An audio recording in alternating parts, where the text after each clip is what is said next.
As we discuss mediumship, energy work, healing, paranormal investigations, and so much more. Find out more at transcendwithdebbie.com. Your host, Debbie Romero, is a globally recognized evidential psychic medium, paranormal investigator, energy worker, and empowerment teacher. Her unique blend of psychic abilities and healing energy has set her apart spiritually, gathering her international acclaim. With a profound connection to the spiritual realm, she has dedicated her life to helping others explore the mysteries of the unseen world. Now, your host of Transcend with Debbie, Debbie Romero.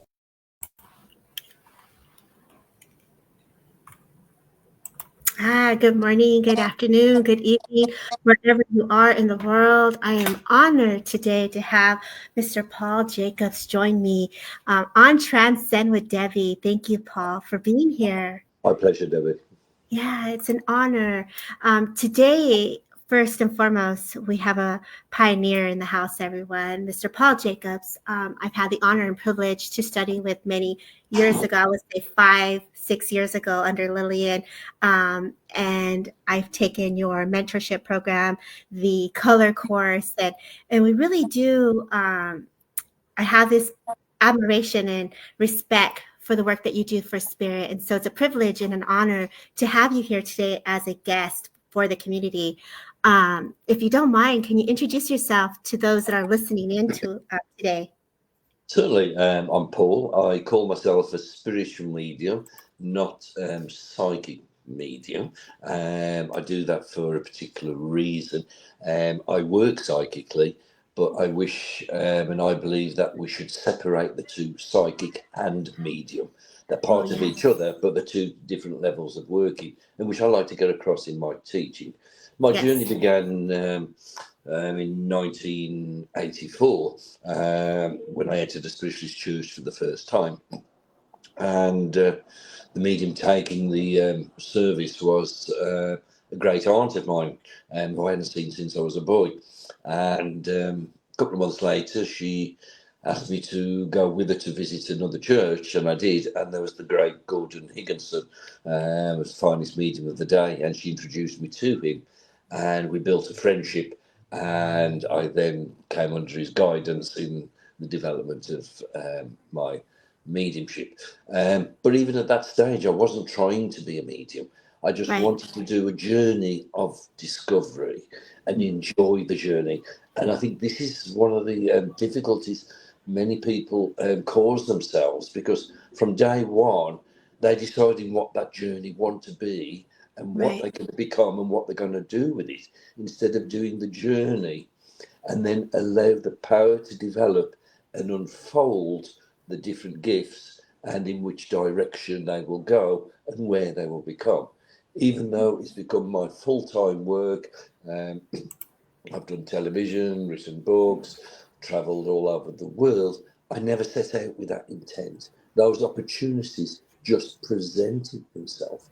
Then I had to just then see the opportunities and then decide that was the way I was going to go. I agree. Journey, rather than forcing it, Yeah, I absolutely love that. And I think the self-discovery is so important. And I feel, as Jesse says, he could relate to that. Sitting in spirit and the power as a spiritualist medium, I love that.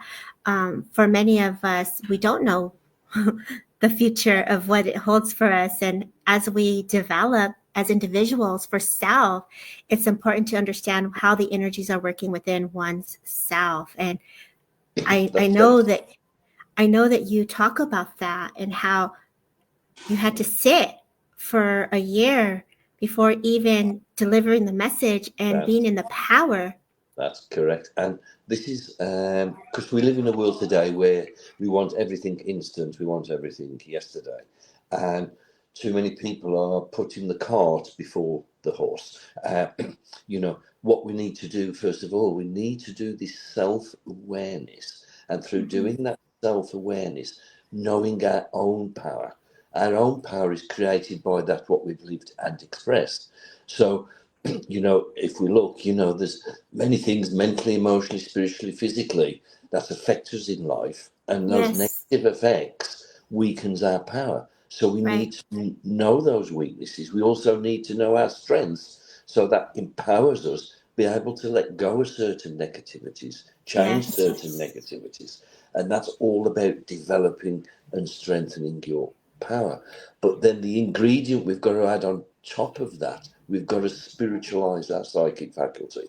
So Mhm. I'm not going all religious on this, okay? It's okay. But what we've got to realize is that there's that divine power, that divine essence, that droplet of God within each of us. And we've got Yes. to be able to activate that droplet and the power that comes with it, but have a relationship with it. And I actually say, make God your best friend. Make that power your best friend, not just in your mediumship, but in your everyday life. Have a relationship with it. Then, if you've got that relationship with that power in your own everyday life, one, it'll help you within your own life. You don't need to go running to different mediums. And then, Mhm. secondly, that's what will spiritualize your mediumistic ability. And then that will then give you that power that will allow your mediumship to unfold in a far stronger way.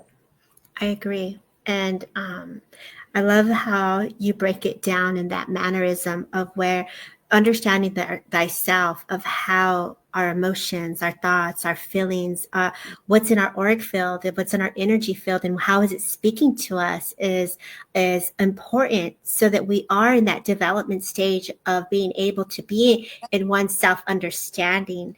I think it takes time, Oh, it does. as it takes so, and I feel like I'm still in that, Paul.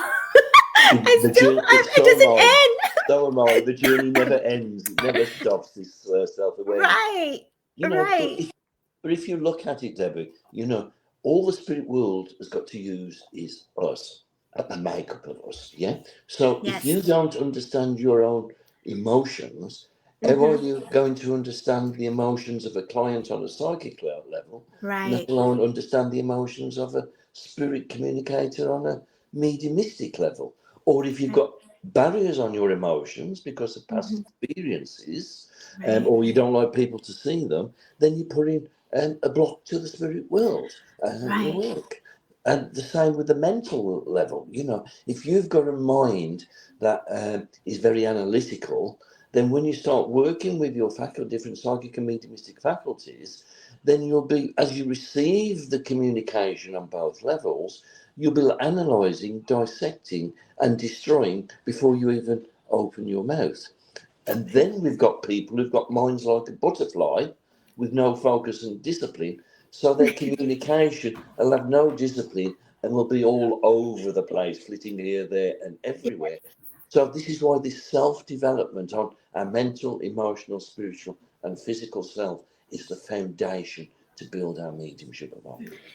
And the letting go, and bringing in that light of God, of spirit within oneself, is just a light of brightness that spirit can, because we are light, but spirit will see that. They'll be able to work with our experiences as individuals, because they know, hey, she's going to understand, or he is going to understand my story based on the colors that are being shown to the world of spirit. How we blend with that. Could you imagine how many stories we missed from spirit because we had those blocks that we didn't work through, as they're trying to talk to us, to get like, hey girl, pay attention, I'm trying to tell you something. So actually, that takes us to the actual next stage, and unfortunately, over the last, I would say, 30 years, this has come quite common, where teachers and mediums themselves are deciding what you've got to give as information, Ooh, and mm-hmm. even deciding what order, how insulting to the spirit world, but also how limiting to the spirit world. So, we've got to surrender, and have no limitations of how we receive the information or Right, what we receive. And that will right, stop us missing all those stories, that wonderful stories that you were right. on about. Oh my gosh, 100%. I'm in agreement there. It is, let's not limit spirit. from saying what they want to say or do what they want to do. It's really honoring the energies of what needs to be brought forward within that moment. As we come together, even now in this conversation, the energies are flowing.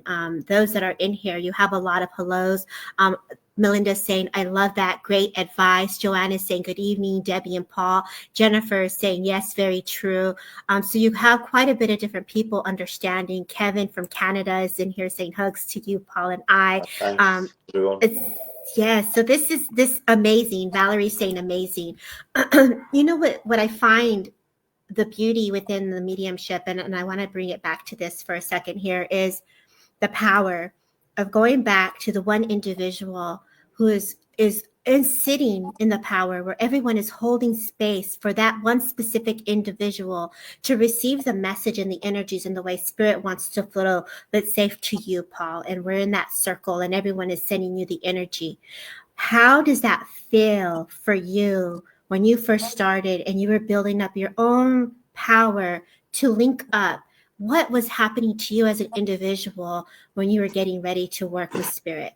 Well, really, as you mentioned earlier, I spent 12 months sitting to just develop and strengthen my own power.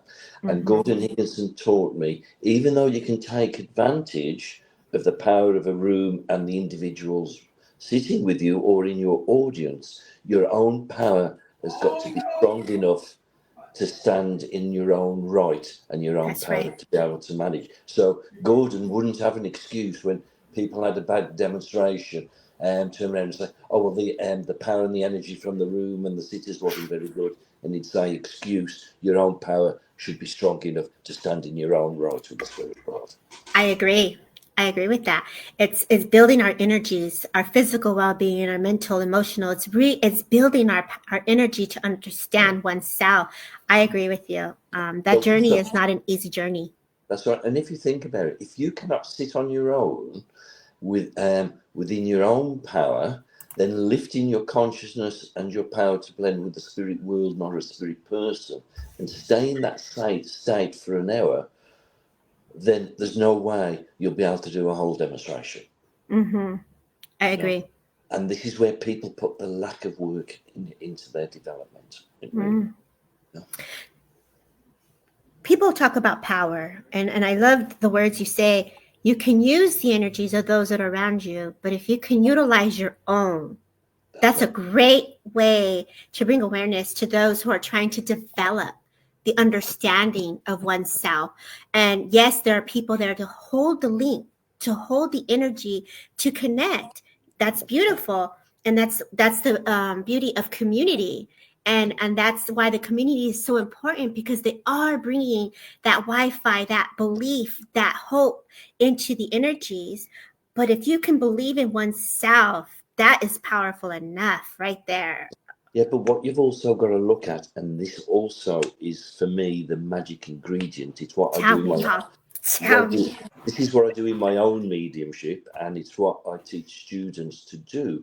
Because if you look at our soul, the soul is the vehicle of the higher mind, the higher consciousness, which we use to communicate with the spirit world, the emotion, and that divine power of the spirit. So those three ingredients in our soul. So when that communicator comes from the spirit world, instead of trying to keep working in this mind in our head, looking and searching for information, if we can blend with the communicator, their soul and our soul as one, yes, then you're using your power and the communicator's power.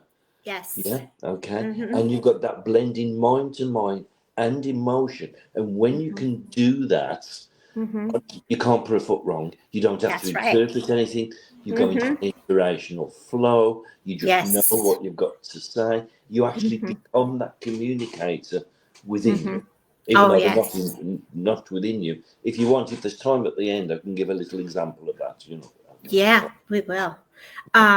And I agree with you. I took your blend and meld course many years ago. And when we're blending and melding with spirit and letting them come close and Yeah. really allowing them, it's for me, it's surrendering to the spirit world. And I love this song that comes in. I give myself away to be used, to be a service.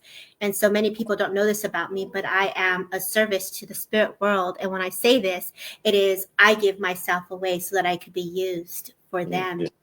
And really letting the blend come in that way and letting the energies blend through me. When you have that connection, there's no going back. It's you're in it.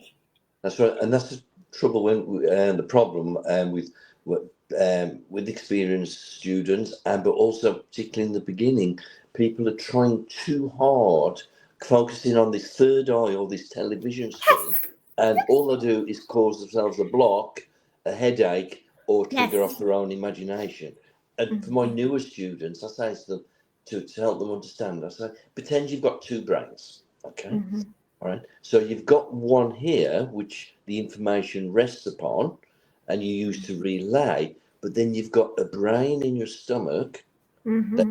communicates with the spirit world, with the higher mind from your soul, and Mm-hmm. not in words, but through your feelings. And the more Yes. you can do that, then the better you will get that blending. But also, with what you just said, I have a little mantra I use before I begin my work. I always say, I surrender, I trust, bring me whatever you want to bring in Yes. whatever way I can receive it. And Mm-hmm. some experienced mediums who I trained, that when they were starting to work alongside of me, I gave them a night off from working, and they said, "Paul, can't we come in and watch you?" And I says, "No, you've seen me work many times, and, Mm-hmm. yes, but we find it interesting how you begin the contact." I said, "I Mm-hmm. haven't a clue what you're on about." They said, "Well, with you, you never know what you're going to begin with." I said, "Well, you're not going to know because I don't know. I've got no set formula, and I watch mediums work, and I know what they're going to give us evidence every time and what time, Mm-hmm. because they've got a set pattern and a set formula.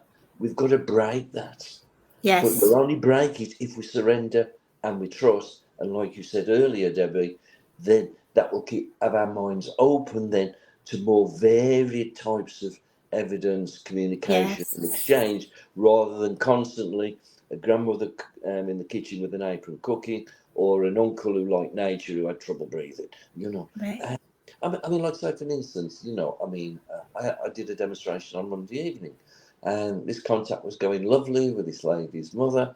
And then at the end, I said, "Oh, your mother wants to thank you for the scratch card you gave her." And she's scratching the numbers off.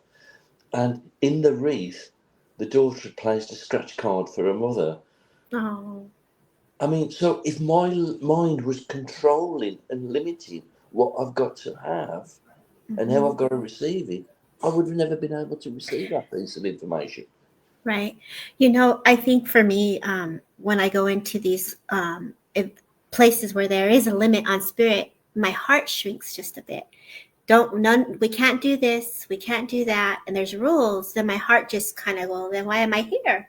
If I can't speak for spirit in full and bring forward what they're wanting, it's limiting Yeah, that frequency. I And, agree with you. I agree with you. But the only thing is, Debbie, like with the public demonstration, we've just got to be a little bit careful what mindful. we say publicly. Yes, I You can agree. say a little bit more on a private one-to-one Yes, situation.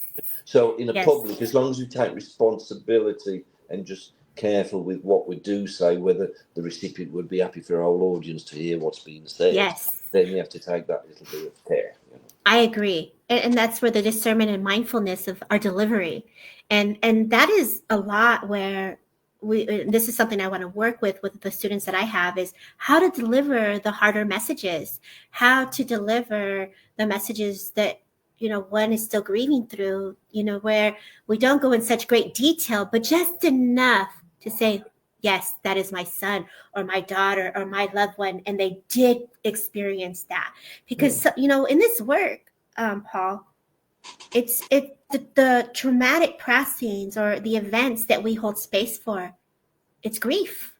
Yes. And we're also re-triggering that memory, that muscle of oh, I went through that. And so there's that delicate state of dance and delivering that information. It's so potent, and how you are that person to hold space for the spirit and for the recipient. How do you manage that for doing this for so many years with grace? What do you do to move through that? It's I mean, basically a lot of what we do, teach, and in our own training, it boils down to experience at the end of the day. There's things maybe I did or said, or had things affect me in my mediumship, which I wouldn't do now, but it was because of lack of experience before, Mm-hmm. So, I have to respect, it's like, say, so if I'm going to a parent with a son who's committed suicide, Mm-hmm. uh, uh, I've heard mediums go through all the vivid details, Yeah. and I wouldn't dream of doing that, Yeah.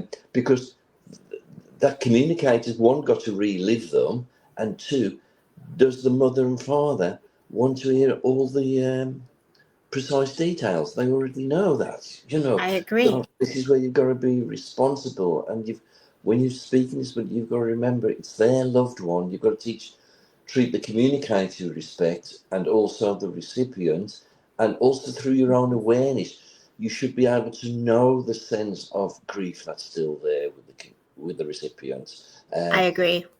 Even from the spirit world, I can often tell that it's their first time in communicating. Ooh, Uh, yes. so these are all the little marks that you'll get used to in your mediumship that will help you to, deal with this, Mm-hmm. and it's the same with the emotion. It's, I mean, I used to work for an organisation in Germany and Italy who for parents who'd lost children, and you'd have in Italy you'd have the grandmother there, the grandfather there, the mother there, the father there, and the brothers and sisters all in the city, and the emotion is um, unbelievable. That they're actually letting the tears fall, and it's got to affect you. But I've got to be strong enough is not to close my Yes. emotion down, but not to Yes. allow it to affect me in a negative way that I can't continue with the communication that I'm giving to that family.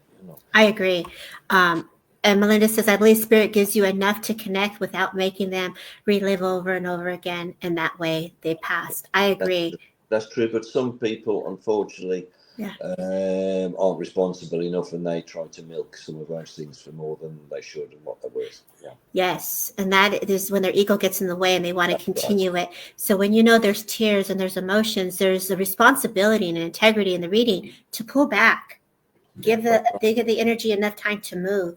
So if my Right. recipient's in tears, I always and see they're in tears, I always just pause and I'll say, "Do you wish me to continue or not?" Yes. Their permission to communicate, so that's the way what I do. And if the recipient doesn't want me to communicate, carry on with the communication, then I respect that and I stop. I agree. I agree. And this is also the responsibility of us individuals as being that link between our world and the world of spirit to be able to have that muscle to witness the energies within the recipient, and the energies of spirit to do the dance between you and the family, because you had a family in front of you. That's right. So thank you for sharing that. For many of us here, obviously you have been a pioneer. You've been doing this work for many years. How would you like the babies, the new upcoming mediums, what would you like to see be taught to the new age that are stepping in? What would you like to see for us? Well, first of all, I would like to ask them to ask themselves a question: why do I want to be a medium? Okay, Yes. so Mm-hmm. if they say because I want to help people, I want to be of service, well, that's not a good enough answer. There's many other ways you can help people and be of service. Okay, Yes. Thank so you. I don't know whether I should give you the answer or let them discover it for themselves. I think that's a good one. That's Yeah. a great one. Okay, because there's got to be a greater reason or motive to why you want to be a medium. But yeah, do the journey of it, yes, if you're interested in the subject, okay, but let the path unfold, okay. But really, what I would like the new ones just starting out, okay, you've got to remember, and this holds people back more than anything else.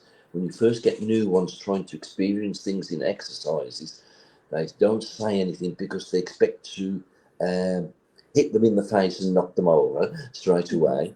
Right. And they're scared of being wrong, or they sit Right. there, they've received something questioning, is it me? Is it my own mind? Is it psychic? Is it the spirit world? Stop all that. Yes. Just express it.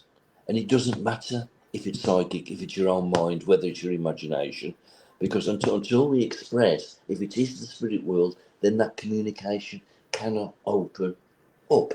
And they've got to stop being scared of being wrong. Yes. Okay, I'm still wrong after 40 years. So if I'm still wrong Yeah. after 40 years, then Thank you. newbies are going to be as well. But scared of being wrong holds you back more than anything else. And would you go to learn any other subjects and expect to get 10 out of 10 first try? No. So Mm-mm. why should this subject be any different? Right. You've got to just take it step at a time. And one of the things that helped me when I first started was that I wasn't intent and forced myself, I want to be a medium, I've got to be a medium. Right. I'd have been quite happy to find out I wasn't a medium. Yeah. So, but the trouble is, when a lot of people come into it today, they've come with this intent. I've got to be a medium. I want to be a medium. I've got to be. It stops it happening. Yeah. Mm-hmm. So when I first started, and the first times I had to experience anything in a classroom, uh, I wasn't scared of expressing because I wasn't scared of being wrong, and I was Right. actually quite shocked because I did that. It worked, and I was quite shocked I was right. I'd have been less shocked if I'd have been wrong. Right. So not being scared of being wrong helped me. Not wanting to be this forceful intent. I've got to be a medium helped me, and that's why I keep Mm-hmm. saying, do that development of why you want to be a medium. Do the self awareness.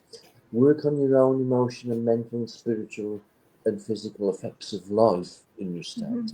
Be able to stay in that power with the spirit world, not a spirit person, and develop that strength and hold with the power.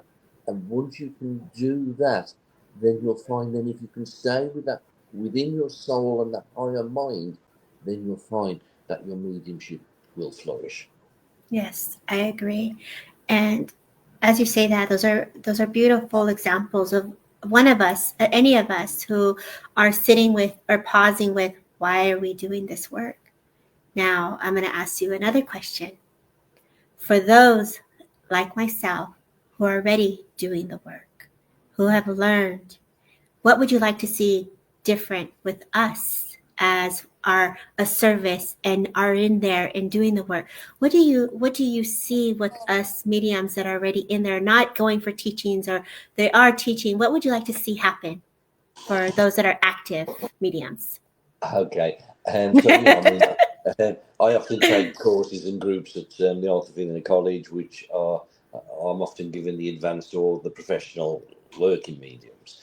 And I don't know how to put this in a nice way. I tell my students in classroom, again, you still have a problem where you play safe. Yeah. Yes. Okay. You don't move to the next stage. So I think you may have heard it in a group with me. So a student's working and they've got this grandfather and there's a connection to a body of water. So, and I said, well, did you see the body of water? Yes. I said, well, did you see the sea? Did you see a river? Do you see a pond? What did you see? And they said, sea. I said, well, then say it was the sea. Yes. If it's a river or a pond, the spirit world aren't going to show you the sea. So Mm-hmm. by not making that next statement, keeps your mediumship at the quality of the evidence of the communication lower. Yeah, because if you just say, um, um, um, what did I say? A body of water. Yeah. Well, you'll get everybody putting their hand up who knows a river, a pond, a sea, a lake, whatever. But Right. if you say the sea Mm-hmm. or the pond, whichever it is you saw, then it cuts down the amount of people who can take the content. Yeah? Yes. And the other thing is, very much, is you hear quite often, I do it occasionally myself, not very often, but I catch myself doing it, when we say, oh, there's a connection to this, or there's a reference to that. If you tell the recipient what the connection is and what the reference is, then that moves the quality of your mediumship and evidence again onto another level. But Yeah. again, even working mediums don't do it, are scared to do it because, again, playing safe, scared of a no, scared of being wrong. Yeah? Yes.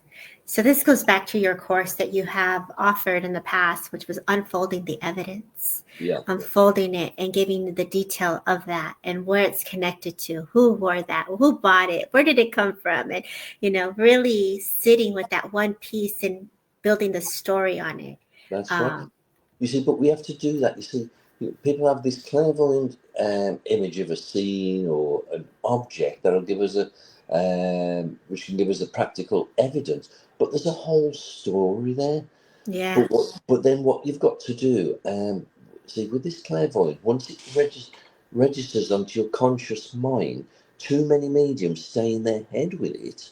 So Yeah. when a clairvoyant pictures that can give me this extra practical evidence and a story, I look at the simplicity and the obvious in the picture when it registers onto my mind.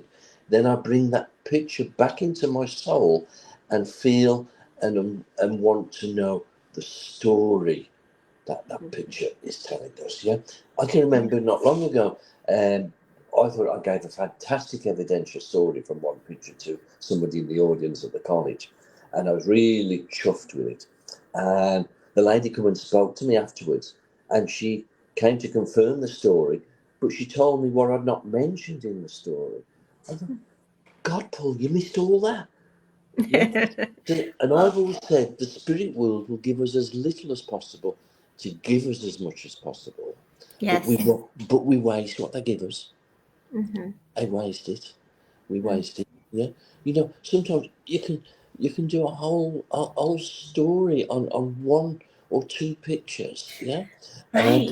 But what we've got to remember is you've got to use your clairsentience and your clairvoyance in conjunction with each other to be able to unfold those information. Then what we've also got to look at, students come and I say, what you're looking for from the class this week. We want to get stronger, more practical evidence. And I said, that's good, but you've also got to give emotional evidence as well. Yes. Because if we just give practical evidence, which we do need to give some, yeah, the communicator only comes across as information and not a real person. So if I've given practical information first, then I bring the emotion aspect in next. If I start off with the emotional information first, then I add the practical through the clairvoyance. So we've got to have both aspects in a contact for an individual, okay? Because we don't know what that individual needs. Some recipients need a more emotional contact, others need a more practical. So if we have both aspects in the contact, then we've got a more chance of fulfilling the job for that spirit communicator and for the recipient. And you've got to realise sometimes the emotional evidence can do a better job than the practical evidence. So if we can contain both, that's important. If I can just share this one little story. Yes, please. Okay. I was in the French part of Switzerland, and there's about 200 people there. And there's this young girl, she only looked about 17, 18 on the front row. And I just knew she was going to have a contact. I don't know why, who, or what. Anyway, I did the whole demonstration, and I was just coming to the end, and I thought, oh, there's a young girl. Who is it that wants to speak to her? and I was aware of her father. And I said to her, "You've listened to the demonstration this evening and the information that's been given. You're not going to receive anything like that from me this evening. I just want to let you know your father's here. He walked through the front door and he never returned, and it's not your fault." I think Oh, she broke down in tears. The whole place was in tears. oh, That was more important than birthdays or dates or telephone numbers or these certain practical things. That's what the girl needed to hear. That's what the spirit world, intelligence of the spirit world knew she needed to hear. So that's why we've got to be open and surrender to what the spirit world wants to bring in, the type of evidence. But if we can mhm. be open to both types, include both types, then Right. we've got a greater chance of fulfilling the need of the recipient and the need of the communicator. I agree. I think when the emotion is brought forward and the healing can move, because there's a healing aspect that you're bringing forward with that. As the tears flooded with this woman that you're speaking of, I could feel the emotions just as you share the story, right? Right. And the release that she was given, that opportunity to express the feelings that she held on to. There's also that healing medium, spiritualist medium that's within you that also holds that power of energy to move Right. one's individual's energy.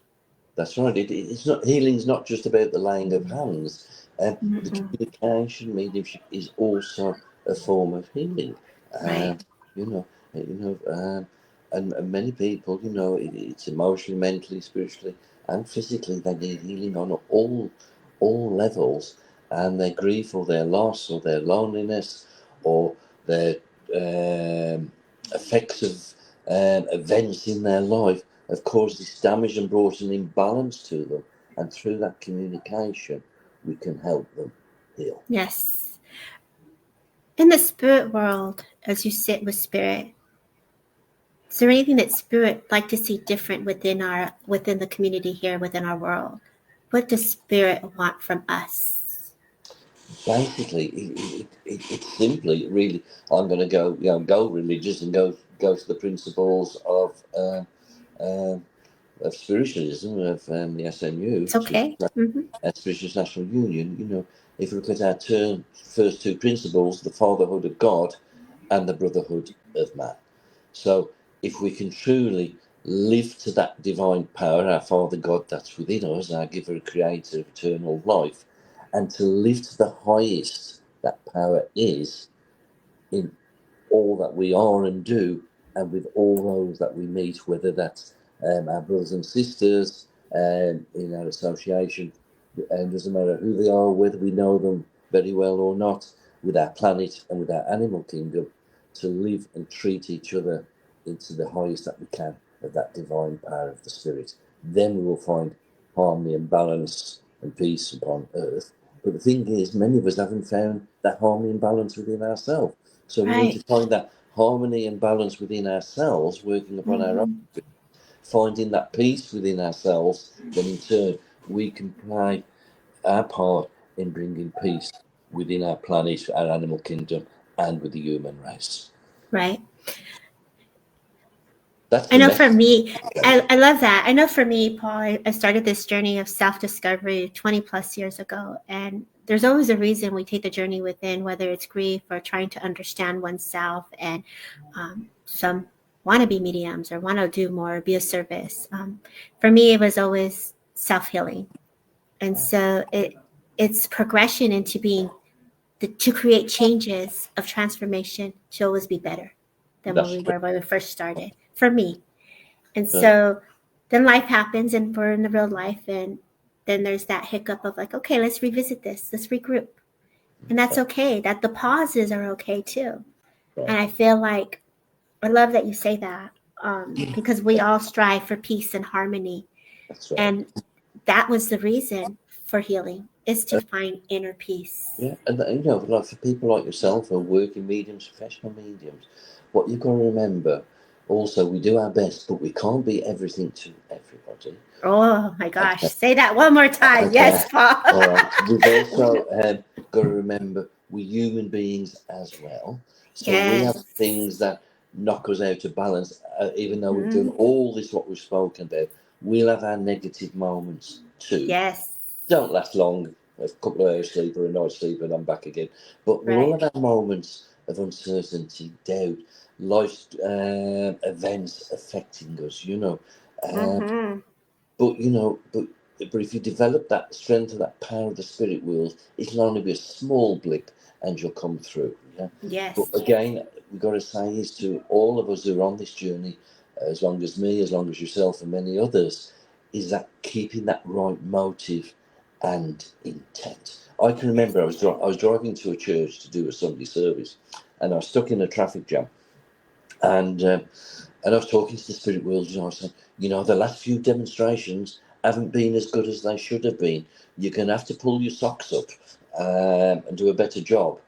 And I Mm-hmm. heard this voice say to me, "Why are you doing this? What was your reason, intent in the first place?" And I had to acknowledge I'd lost the real reason why I was doing it.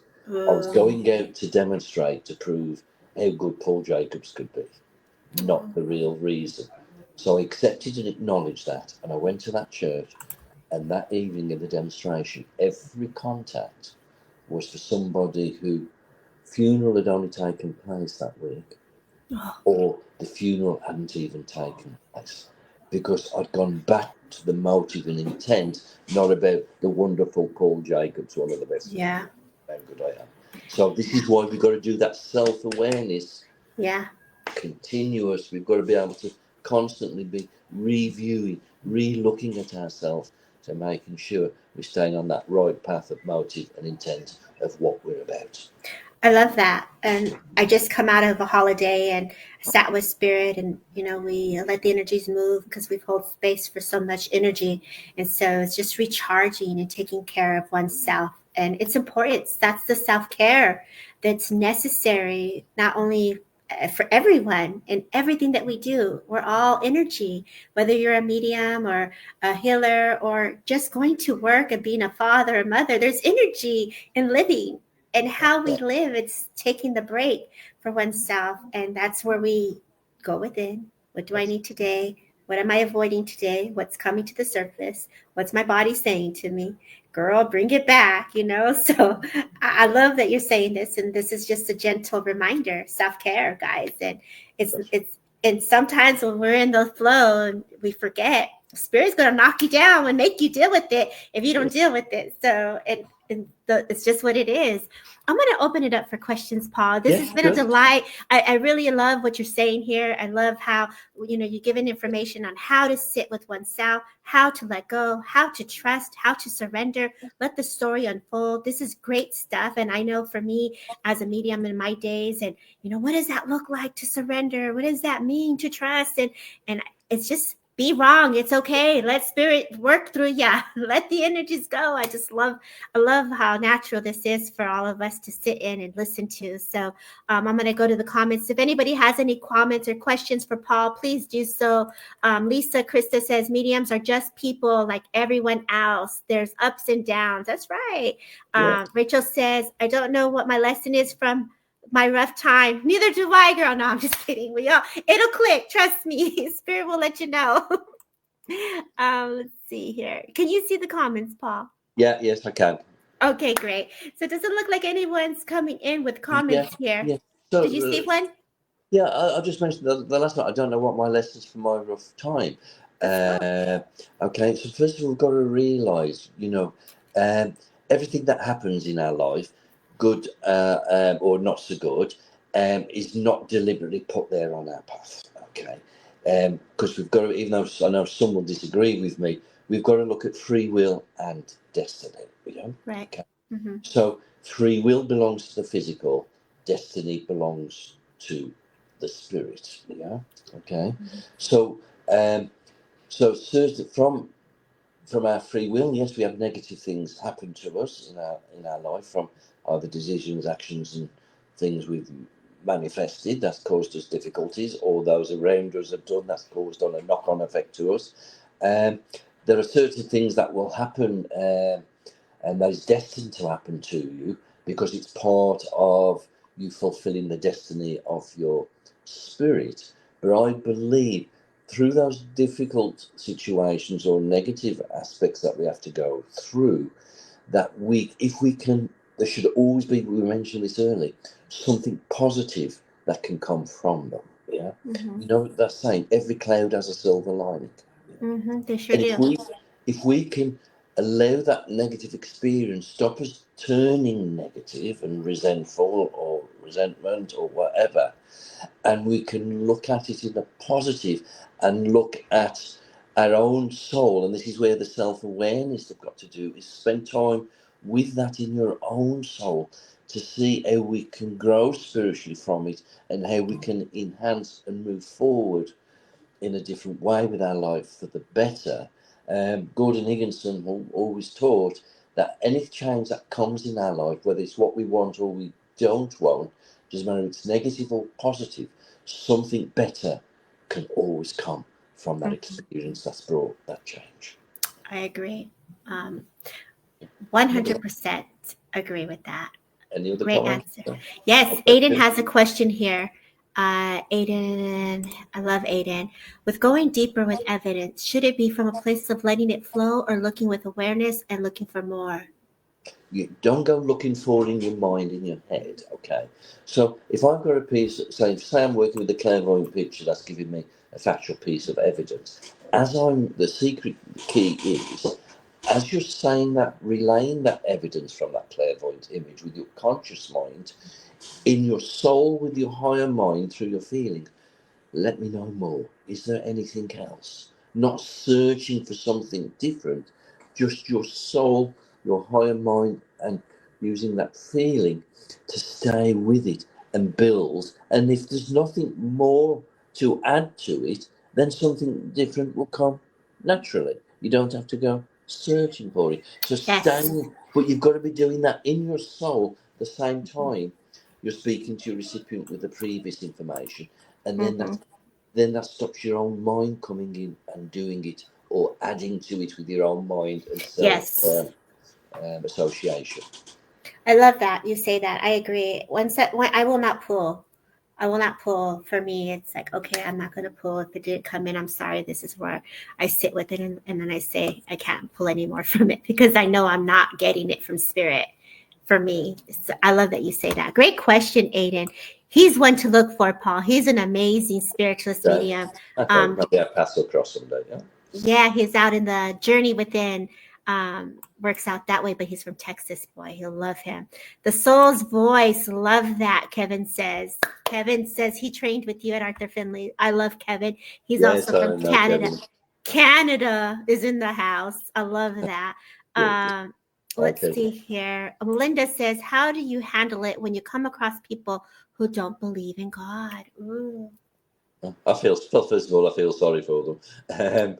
Okay, because if you've got God in your life, it makes a total difference. So this self-awareness and having a relationship with this power of the spirit, this divine power we call God, it's not it makes a difference to their mediumship. Yeah, you'll find if they don't, you'll find that a lot of their work isn't mediumistic; it's more on a psychic level.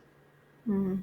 And I feel sorry for people. For me, if God wasn't a reality, if there wasn't something more to this physical existence, then I may as well go out onto the street and be the biggest bee under the sun, okay, and just take everything in a selfish way, in the way I treat life and treat people. Having God and that reality of that eternal life, and God as a reality within me, it makes a difference to how I live my life and look at life. That doesn't mean I'm a saint. Doesn't mean I don't enjoy the physical pleasures of this world. We're in a physical world, have to be part of it. But one day or later they'll have to waken up to the facts. So why not do that search, that journey now, to see if God is a reality, rather than wait until you physically die? It's to your advantage to start now on that journey, because you're going to have to find that realization eventually. Yeah. I love that you say that. And I think that's where you say, why wait till we get there? You can do the work now. And I being drawn back to, in spirit world, I feel that we're in that world now, Paul, as we are in the progression and healing as spiritualists, as individual self, our journey within. We're constantly in the ebb and the flow of those energies. What can you say for one who wants to know what happens to when a soul passes or they're ascending? Yeah, that's a good question. See, I can speak from experience. And in the beginning, the spirit world told me not to read any books. They told me they wanted to teach me through experience. And so I asked the spirit world, what was it like for my father to pass the way he did? Yeah. Mm-hmm. So no, I didn't receive this clairvoyantly. My soul went through the experience. Yeah. Yeah. So they actually took me. My father passed in a car accident, and I was sitting there, and they took me to sitting in the car and going through the experience of the car accident. Yeah. Okay. And this is why I say death itself is painless, because um, the spirit knows those moments before that what's going to happen, and the Yes. spirit leaves the body, still Mhm. attached to the body. Yeah. Yes. Okay. And then once the physical body dies, then the cord snaps that connects the spirit and the body. Yeah. Yes. Then I was attending my father's funeral, okay, and he was there. So the spirit do not really move on until we've said goodbyes to the physical. And I believe that's why many religions like to dispose and say goodbye to the physical body within 24 hours. Yeah. Then the next stage was they then took me through, which was like a near death experience, where they took me through this tunnel of lights. Yeah. And then I ended up in this massive light, and there, as the light cleared and my senses adjusted to the light, I was in the next level of the etheric world and stood Yes. there in front of my father. So the experience of passing and the journey from this world to the next one doesn't scare me at all. Okay, Yeah. I've got no fear of that. Yes, I know we all, because of you, and we have fear of the conditions of how we might go beforehand. But death itself, I remember sitting with my grandmother when she passed, and she was unconscious, and she was in her bed at home, and the room was full of family, and just beforehand, my grandfather told me she would pass at 10 o'clock. It showed the clock 10 o'clock. So just before 10 o'clock, I sent everybody out of the room, and I sat there, took her hand, and I says, "Come on now, Granddad's waiting for you. It's time for you to let go." And she opened her eyes, she smiled, took 3 breaths, and she went. And Yeah. then a few moments later, I heard her give this mighty laugh, because she had a very mighty laugh, and I thought, she's met him, she's seen him, yeah. And Yeah. and afterwards, the nurses said to me, "Paul, can we ask you something?" And I said, "Yes." They said, "Are you a spiritualist?" And I says, "Yes." They says, "We thought so." And I says, "Well, what made you think so?"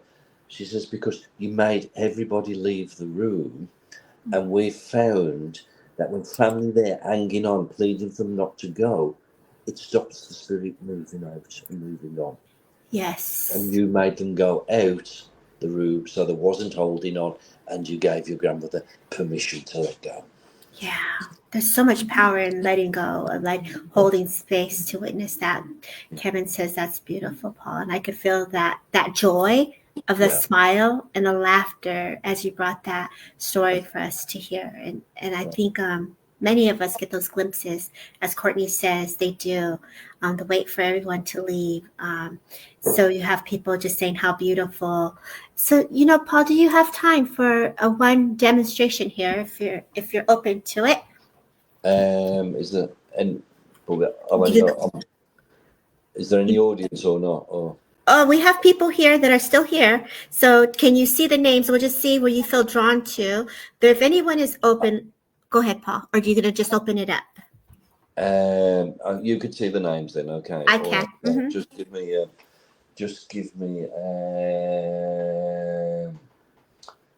a moment here. Okay, and I know very much here. I'm aware of a father from the spirit world, and as I'm aware of him, um, I'm not quite sure. I'm just on the tip of right at the very north of America, just going over into Canada, that part of the area, because I know the father would live and work out in the wilds, where all the woods, the forests, and the mountains were concerned. Would somebody understand that? Does someone here understand a father in spirit, but the edge of Canada, right? Could be in Canada or just at the edge of it. In or the edge of Canada. Kendra says, wow. Anybody? Does anybody understand this evidence? Type in yes if you can. I love how quickly you went straight there. Yeah, it only takes a breath and a thought. Nobody? Not yet. So it's been able to keep hold of the contact and stay quiet without keeping the power moving. I know. There was someone here from Michigan earlier. Kendra says. Just so if they should have had enough time to respond to that. So just to lay me the relationship wrong, if I'm wrong with the relationship, would understand the gentleman, and I feel it would have worked where lived and worked where there were the forests, the trees, where they would work cutting the trees down. So you do have Aiden. Aiden yeah. says, my grandfather family lived in an area. I'm going to say lived in an area near Canada. Not saying too much. Okay, and would you understand the environment of the forest, the mountains, the trees? Aiden, would you understand the trees in the area? You have two others as well. You have Tilly. Let's just go with it. Okay. Okay. Would one of them? Would the three who are understanding? Would they understand the name Bill or William? So sometimes there's just a tad delay. So between Aiden, Lisa, William, or Bill is very significant.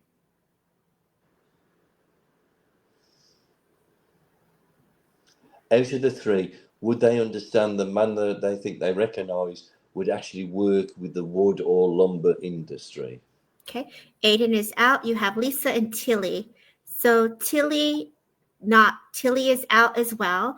Grandfather was Bill. You have Lisa Davies. You go. Right. That goes down to one, because I know it wasn't just living in that environment, it was the work with it as well. And as I'm talking now, because I know we've got the right receipt, because I want to start to, I can feel it, I feel happy, I want to smile, I want to laugh. So is it her grandfather as well? Yes, it is. Yes, okay. And she would have known him, got memories of him. We'll wait for her to respond to that, but immediately grandfather was Bill.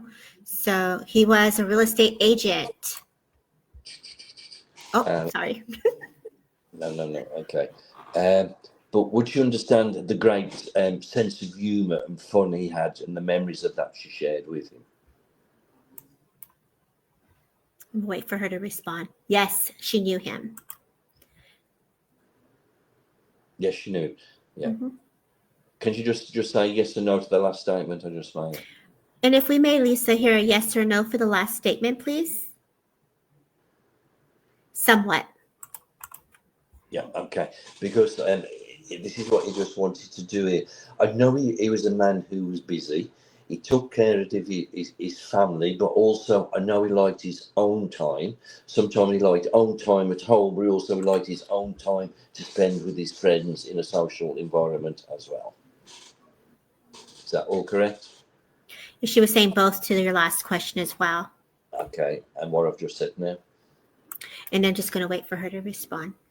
Okay, all right. I'm not going to stay too long with it, as long as she understands that, yeah? Okay. Yeah. Now, would you understand one of the reasons he's come to say hello?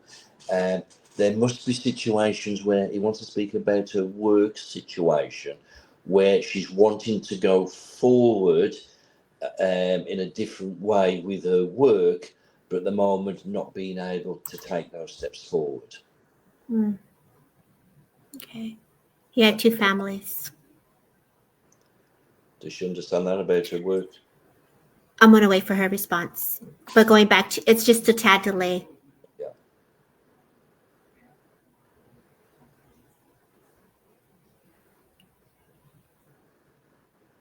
No, she says. So is there something in her life that she wants to move forward with and change if it's not working in another area of her life? But she's in a way, she seems a little bit stuck in not being able to move forward with this change she wants to make. Lisa, would you understand having difficulties or challenges in moving forward?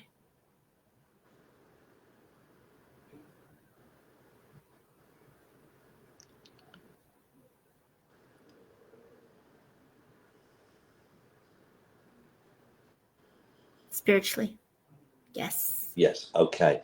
And I think the trouble is, if she doesn't mind me saying and not offended by it, I think she wants to jump, say, from A to D in one step into taking A, B. She wants the bigger picture all to fall into place, and she can move forward, but it's got to be slowly, at stage at a time. Yeah. If that makes sense to her. Would you understand that, Lisa? Very true. Yeah, okay. You see, and this is, again, what holds us back and stops us going forward. If we go back to what I said in the beginning, okay,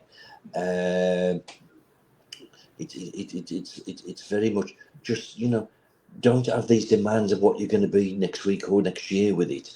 You've got to take it step at a time, and I think she's looking for a bigger picture of what she's doing with her spiritual journey instead of then it's take a stage and happen time at a time. So you do A, you get to B, then you can see what your next stage has got to be, and then we can then open our journey up. Okay. Courtney says, amen, and Lisa says, makes sense. Good. Okay. The other thing I want to say to her is she needs also look to see, don't think she can set it up in her own home or whether somebody else's, but she needs to find a home circle of which they can sit on a regular basis. Oh, that's so good. She says, thank you. Exactly. Okay. Good. Okay. So I'll stop there. Yeah. Beautiful job. It has been an honor and a privilege, Paul, to have you hold space for the community and to share the history of your experiences. We thank you for being a guest on Transcend with Debbie. Thank you for everybody who's joined, and let me use your time to listen to me. I hope there's been one or two words that's maybe inspired you or encouraged you or helped you in some small way. Most definitely, it really has. And Paul, what are you offering now for those that want to follow you? Can you let people know where they can find you? That's very difficult. I'm not very good at putting things out there. I'm very lazy. My website's terrible. There's nothing on there really. Basically now I'm mainly in England, to be honest with you.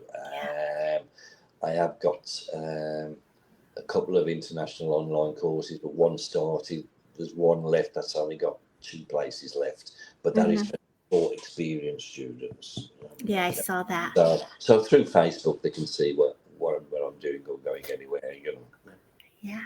Paul Jacobs, y'all. This is the pioneer of mediumship. It is an honor and a privilege to have you here as a guest. So y'all take care. We send you so much love and gratitude. We say goodbye, everybody. Thank you. Bye-bye, everyone. Bye-bye. Bye. Bye.